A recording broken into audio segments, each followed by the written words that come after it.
what's going on YouTube? Back again with another video, and this time we are taking a look at one gorgeous pistol. Now for those of you that already know, you already know. For those of you that don't know, this is a Staccato P, which is a 2011. Staccato is the company that's also known as STI. They changed their name about a couple years back. This is a very, very popular 2011 platform, and we'll talk about why here in a sec. First off, let's talk about why a 2011, all right? And what is the difference between a 2011 and a 1911? So a 2011 comes with a double stack magazine, and it's not 45, but it's 9, okay? Now what that does is, first of all, it gives you a much softer shooting gun. Obviously with the double stack mags, you are able to have a heck of a lot more capacity than a standard 1911. And with that capacity and with that just usability in terms of a nice, smooth shooting, very, very accurate gun, you have a really good option when it comes to self-defense, home defense. If you're going to be carrying this thing, although it's a little bit large, but they do come in compact models as well. This is an awesome option for a lot of different reasons, and we'll kind of cover some of the features and some of the really well thought out ergonomics and whatnot. Very, very 1911-ish, but there's going to be some improvements that are very, very welcomed if you're going to be using this day to day for duty, or if you're going to be carrying it. Or if you are putting it by your bedside for home defense, okay? So let's talk about just kind of what is currently on this pistol. So this is a Surefire X300 Ultra. It's 1,000 lumen light. It's excellent. Everything that Surefire makes is solid. It is bomb proof, and this little flashlight is no exception. I also have this on my FNX 45 Tactical. I love these things. Great battery life, very, very rugged and durable, easy to use, and they have, you know, a lot of different mounting options too. This one comes with the quick detach, which is kind of nice, but they've got several different types if you're not into the QD type of flashlight here. All right, and then this is also a Leupold Deltapoint Pro.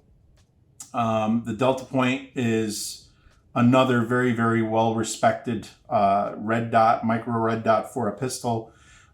These things are very rugged, very durable, you know, battle-tested. If you choose to put one on the Staccato P, you would have to make sure you don't need any type of adapter plate. As you can see, it mounts directly onto the slide itself. However, you do need this little guy right here, otherwise you're losing your back sight. So what this is it's part of the Deltapoint package for the Staccato P. If you just look up Staccato P and you look up Deltapoint rear sight, this is part of a package that you get. You essentially just get the rear sight over here. It slides into the slot that's back here on the Deltapoint. Essentially, there are two little set screws on either side. Once you remove these, the back plate of the Deltapoint is able to be removed, and you are able to fit this rear sight down in that slot. Lock it right back up, and you're good to go. Now, is it necessary? I would say that, yeah, it is necessary, because we all know that with red dots on a pistol, obviously, if that goes dead for whatever reason, if you're just running out of battery life or whatnot, you need some sort of backup sight. And if you only have the front sight, which is a nice one, so you can see it's a fiber optic sight, but you have really no way of maintaining your windage over here, or your elevation for that matter. Nice setup right here. I feel like this is the perfect setup for me particularly. I do plan on carrying this gun, although it is a standard size pistol really. But I feel like it is capable enough to where, as long as you're able to conceal it and wear it comfortably, say on a shoulder holster, or even outside the waistband, if it's in the wintertime, you're able to wear a heavy coat over, then there's no problems carrying a gun that's very, very capable if and when it's ever needed for use. Now in the package, what you get is this really nice bag. Okay, it's a nice canvas bag. Got a couple heavy duty zippers over here. You've got the ability to lock this canvas bag, but you get your manuals. You get some additional fiber optics in different colors just in case, which is very nice. So they give you a red fiber optic file. They also give you a black and a white if you don't want to have this distract you when you're putting a red dot on here. So very cool that they think about all this stuff ahead of time, and they give you those features right out of the box. You also get 3 magazines. So these are the flush magazines. These are 17 round mags. They're the new generation Staccatos are coming with these stainless steel ones. They're super slick. They're very smooth, very nicely made. The butt pads over here, they feel like aluminum. I'm pretty sure that they are aluminum, including on the extended magazine over here, which is a 20 rounder. So this is what you get. You get these 2 magazines, this 1 magazine, and all the base pads over here are nicely machined. They are metal, and it's just a gorgeous magazine. And it just, I mean, it's just so smooth inserting this thing. It's just awesome. You do have a flared mag well that comes standard on the Staccato P, and that obviously comes in handy. And especially with these nice new stainless steel mags, it's just, it culminates a very, very beautiful insertion of a magazine into a pistol, of any pistol. This is just awesome. So the DLC coating, DLC stands for Diamond Like Carbon. It's this black coating. It is super, super slick. It feels like it's not going to have any type of wear or tear in the long run. Obviously, you can scratch this thing up, you can mar it up, but I think that when it comes to corrosive resistance, when it comes to the really slick surface area over here, especially on a gun like a 2011, it really, really helps when you have metal to metal contact. It just feels that much slicker on a platform like this, which has very tight tolerances. So as you can see over here in the back of the slide, your gap between the frame and the slide is very, very minimal. These are very well machined guns, but you can see, like, with barely any effort over here, I'm able to slide this thing and it's like riding on ball bearings. So it's an incredible finish. It's a very nicely crafted gun. It's gorgeous all around. I can't say enough good things about it. The serrations are very pronounced. However, they're not sharp. They've been very nicely machined to where you get your good grip on them, all right? But you don't have to worry about scarring up your fingers when you're holding on to these, okay? And they're not overly done. They're not overly aggressive. They're just beautiful. The actual grip, so this is new for the new generation of Staccatos. They used to have the tree bark, I believe, or the dragon scale. That was it's also polymer, as these are. However, it was just a little bit more aggressive in terms of the texturing. I guess there were people, I personally love the look of those. I love the feel. I love a more aggressive type of grip. These are very nice. Okay, so obviously you can see these are like laser etched. So the old grips were more hand done. Obviously more time consuming, more expensive, especially now that they're trying to mass produce these. So they opted for the laser stippled grips or the laser etched grips over here so that they can get more of these out to the consumer, which is understandable. And these are still very, very well machined. They are well made. They feel good. They are aggressive enough, but they're not going to bite into your hand. So you can always swap these out for the last gen's tree bark or the dragon scale. I believe that the only difference is that with this new generation, the magazine release is different. It is supposed to be more secure than the last generation. So just kind of keep that in mind if you're thinking about going back to the old grips. The old grips are going to have you revert back to the old magazine release, and you're going to have a second screw that's going to be needed down here. So if it's worth it to you to do all that, so be it. For me, I didn't want to give up something that is supposed to be a benefit that's been added into the new generation, even if it's going to not give me the look that I was hoping for with the old gen grips. Trigger pull on this thing is absolutely magnificent. This is very 1911-ish, so you get pretty much no take up. It's about 1 millimeter. You hit a wall and it breaks just like glass. Reset is equally just flawless. Just a nice little click after you move that 1 millimeter back forward, and then again, boom, you're right at that wall. It's just an excellent trigger. Can it be a nicer trigger? Because this is a polymer trigger. I'm sure that a nice metal trigger would probably feel that much better, but you know, I have absolutely no complaints with this thing. It feels phenomenal, and it is adjustable, as you can see with the set screw right over here. So if you do want it to be pushed in a little bit further back or more forward, you can do that. But altogether, it's just an awesome, awesome trigger. All right, sights, I already mentioned. I mean, the front sight post is phenomenal. It's very easy to see, regardless of whether you go with the red or green. You know, with the actual backup sight that normally comes with the Staccato. It's just an excellent sight picture that you get. It's very easy to be able to pick up that dot in the front, almost like having a red dot. So if you're used to or accustomed to having a red dot on your pistols, even if you don't get one on this particular pistol, if you wanted to rock it more traditional 2011, you can opt just for the iron sights, and you'd be very, very pleased with your decision. Besides the differences between the 1911 and the 2011, you know, there are some differences in the way that these are built, which is awesome. So even taking this down is a little bit different. It's pretty much the same process, but there's an added benefit, which I'm going to show you guys. So obviously your takedown starts with moving your slide back to where you get this little notch that's sitting right above the slide release. You pull that out. All right. It's a little stiff, so bear with me. Once you get that out, okay, your slide will be able to come right out.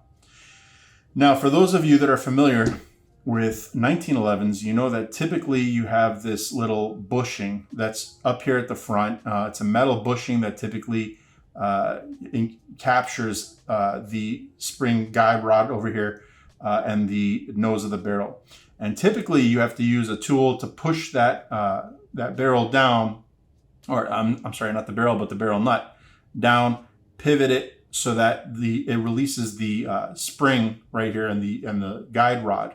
We all know that it's one of the most annoying things about taking down a 1911, because if you're not careful, when you release the tool, or when you start to move that bushing over and it starts to expose this guide rod, it will fly right at your face, okay?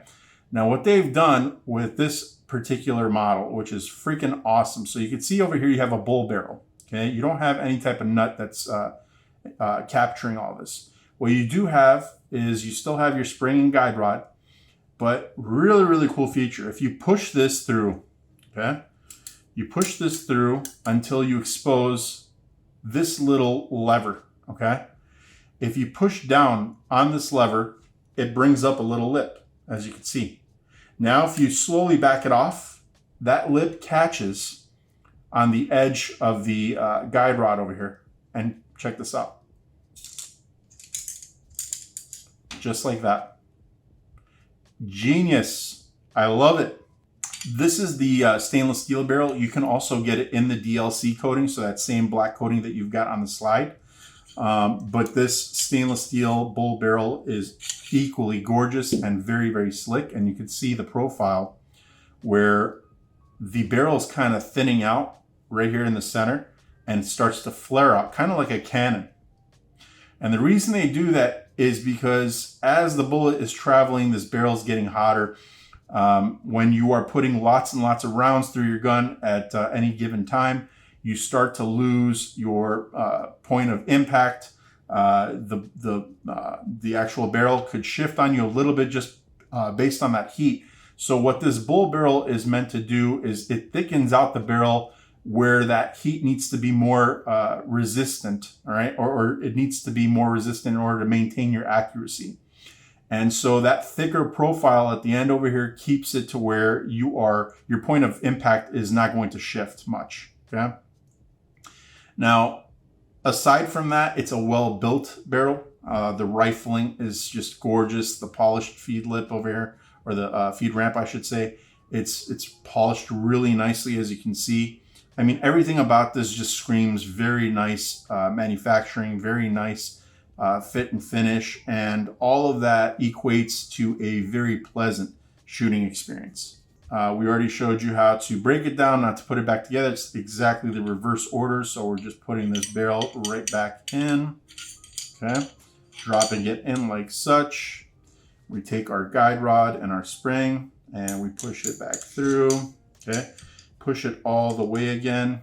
Make sure that this little rounded part is basically saddling on the barrel. You push it through. Make sure that that little lever goes back down so that it's not going to be sticking up anymore. And you slowly release it, okay, until it hits this little ledge. Once you do that, you are going to take your slide, place it back on your frame, and you are going to, you have to make sure that the trigger is pulled, okay? You're going to pull back, get it right back into the same position with that little notch here in the box. Make sure, this is kind of the tricky part, but you want to make sure that this little hole right here with that little loop that's underneath the barrel you have to make sure that it's exposed and that it's not riding up on you. And you can kind of see, it's hard to do this on camera, but you can see that it's kind of like sitting backwards right here. You want it to sit like that, all right? And that makes life a lot easier. All right, so there we go. And we want to make sure that this is sitting perfectly like that. Give it a function test. Perfect. Perfect. Let's talk about price. These things are not cheap, and neither are really any of the 2011s. However, this is, I guess, fair, considering that it is a primarily made for duty use type of 2011, so it's going to be more proven in the field. I know that there are a lot of different government agencies and law enforcement agencies that have adopted these as their primary duty pistols. So they have been field tested so far that I can tell. They seem to be very reliable. Now it is a 2011, so maintenance obviously is still something that you need to do constantly. This is not a Glock. You got to be able to open it up, clean it up, lube it up whenever necessary, obviously, and whenever necessary is going to mean every few hundred rounds that you shoot through it. The other nice thing about these is that they do have a lot of aftermarket accessories that are available for 2011s. They're getting very, very popular in the market, but you know, it's just still to where they're not quite as popular as the 1911s, but they're coming up. Price wise, this thing is right around $2,300 to $2,400 depending on where you get it from. Again, Staccato P, they do have the P compact. They've got the full size versions, the competition versions and whatnot. I'm kind of missing the names of them right now for whatever reason. I'm not able to remember them off the top of my head, but the price goes way, way higher with some of the competition model pistols. So just kind of keep that in mind, that at $2,300, you're kind of on the low end when it comes to staccatos. But again, there's nothing low end about this gun. This gun is absolutely beautifully made. It shoots beautifully. It's gorgeous all around. And you definitely get a different experience shooting a 2011 versus just about any other type of 9mm pistol you can imagine. Now, the only thing that's going to be comparable are going to be, you know, your high-end CZ Shadows, or if you get like a Tanfolio Witness, you know, those are the types of guns that are competition guns, okay? But they're going to give you a similar type of shooting experience. The only difference with this one is that it's not going to be obnoxious looking and you know, huge. It's not going to be essentially a gun that's made for competition. This is a gun that's made more for concealment or for duty use, and it's a lot more tactical looking rather than competition looking, if that makes sense. So overall, is it worth it? I would say that it depends on, you know, what you're looking for. Obviously, it's always kind of the case when it comes to value. Value is in the eye of the beholder, but I would say that if you are looking for one of the best shooting pistols on the planet, you can do a lot worse than any 2011 that you end up buying. But specifically, if your purpose for buying a 2011 is not going to be to just go take it to the range and go do some speed shooting contests and whatnot, if you're looking more for something that you can use potentially for duty, if you are in law enforcement or in the military, if you're looking for something that you want to have by your bedside, but you also want it to be a soft shooter that maybe a wife or a child could also use, if they're trained obviously on it, this is a very, very, very good option. Okay. The safety, I didn't mention really that you do have an ambi safety on both sides. The only thing that's really not ambi on this thing is going to be the magazine release over here and the slide release. Other than that, you know, you can carry this several different ways. I'm sure you guys that carry 1911s, or those of you that carried a hammer fired pistol in general, you know that you can carry this basically without a bullet in the chamber. You can carry it with a bullet in the chamber, but the hammer not cocked back. You can carry it with the hammer cocked back, safety in place, or you can go completely balls to the wall, hammer cocked back, loaded chamber, and take your chances, but I wouldn't recommend it. In either case, guys, if you have any questions, comments, or concerns about purchasing one of these, feel free to mention them in the comments section. Be sure to like and subscribe to the channel, and be sure to hit that notification bell to keep track of what's coming down the pipeline. Until then, everybody, I hope you enjoyed. Have a great day and take care.